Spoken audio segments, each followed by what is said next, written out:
Kita akan bayangkan satu garisan. Imagine bayangkan, bukan suruh tengok.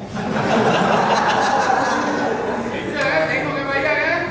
So bayangkan satu garisan nipple line tu. Dah bayang satu garisan nipple line ni, di tengah-tengah nipple line tu letak tumit tapak tangan kita. Jari ni biasanya kita berada di tengah-tengah line. Tengah-tengah dada kita ni letak di atas garisan tersebut. Okey, kemudian satu tangan lagi kunci, tekan. Okey, tekan 30 kali. Okey, tekan 30 kali. Okey. Dewasa kedalaman 4 hingga 5 cm.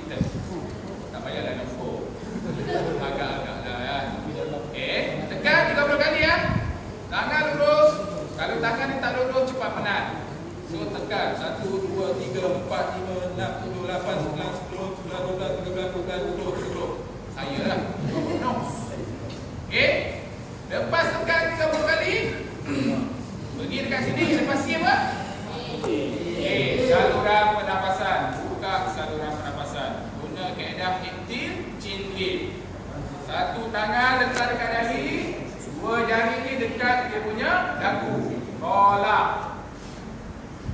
Okey, tolak. Ini kita buka saluran pernafasan. Dah buka saluran pernafasan, nak buat apa? Lepas breathing.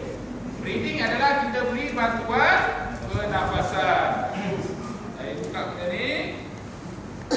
Kita bawa baliklah dunia. Okey, jadi saya akan guna ni untuk tiup dia. Jangan boleh guna atas masa kita. Jangan mulut kita sentuh langsung dengan mulut dia. Kecuali orang-orang yang kita percayai lah. Isteri kita, anak kita, mak ayah kita. Kawan-kawan susah sikit. Kita tak tahu social life dia macam mana. Mana tahu malam-malam pergi park ke, pergi mana-mana dapat HIV ke, mana kita tahu kan. Daripada isteri ke. So, tapi kalau boleh, kena ada barrier. Letak picit dia punya hidung. Picit dia punya hidung kan. Dia punya hidung. Yang dongak tadi kita dongak. Tak ni, picit hidung, kemudian kita akan tiup. Okey, tiup. Dada naik kan? Kalau orang yang tercekik tadi, dada dia tak naik. Kita tahu benda ni. Kalau kita tiup, dada dia tak naik, menunjukkan ada benda yang tercekik. Ubah sekali lagi, tiup sekali lagi. Masih lagi udara tak masuk. Langkah dia tadi. Kali 1, 2, 3, 4, 5. Tengok dalam mulut dia. Ada tak ada? Tak ada. Cuba tiup. Udara dah masuk. Tunjukkan saluran pernafasan dia dah bahagian dah masuk ke dalam. Apa pun dia dah keluar. Okey. Lepas tiup 2 kali. Tiup 2 kali. Saya tiup 2 kali. Tekan lagi 30 kali.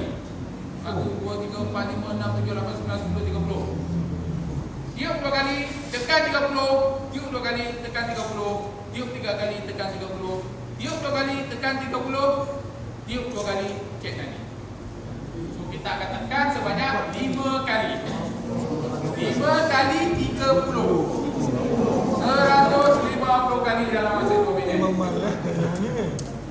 Okey, boleh buat? Okey, tapi untuk tujuan latihan kita buat 2